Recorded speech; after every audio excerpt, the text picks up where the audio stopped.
അസ്സലാമു അലൈക യാ റസൂലല്ലാഹ്. അത്രമേൽ പ്രിയപ്പെട്ട പുന്നാര നബിക്ക് ഇത് ഞാൻ എഴുതുന്ന കത്തല്ല, ഇതെന്റെ ഹൃദയം തന്നെയാണ്.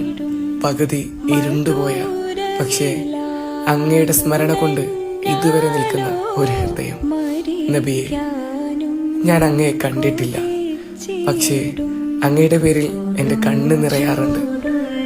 അങ്ങയുടെ വേദനകളെ ഞാൻ വായിച്ചപ്പോൾ എൻ്റെ മനസ്സ് തളരുന്നുണ്ട്.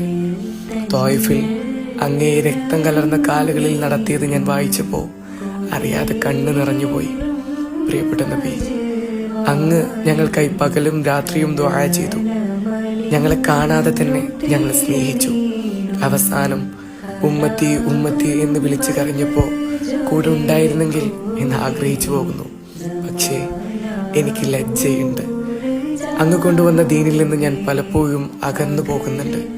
അങ്ങയുടെ ജീവിതം പാഠമാകുമ്പോഴും ഞാൻ പലപ്പോഴും വഴി തെറ്റുന്നു. എങ്കിലും അങ്ങ് പഠിപ്പിച്ച അള്ളാഹുവിൻ്റെ കരുണയുടെ വാതിലുകൾ ഞാൻ ഇന്നും തേടുകയാണ്. എനിക്ക് വേണ്ടി ദുആ ചെയ്യുമോ? ഒരിക്കലെങ്കിലും ചാരത്ത് വന്ന് യാ റസൂലല്ലാഹ്, ഞാൻ ഇവിടെയുണ്ട് നബിയെ എന്ന് പറയാൻ എൻ്റെ കണ്ണുകളിൽ അങ്ങയെ ഒരിക്കൽ കാണാനാകുമോ? അങ്ങയുടെ ഹൗലിൻ്റെ ചാരത്ത് ഒരു ചെറു സ്ഥാനം എനിക്ക് ലഭിക്കുമോ? നബിയെ, അങ്ങയെ ഞാൻ ഒരുപാട് ഇഷ്ടപ്പെടുന്നുണ്ട്. അധികം സ്വലാത്തുകൾ ചൊല്ലാറില്ല, അങ്ങയെ പലപ്പോഴും ഓർക്കാറില്ല.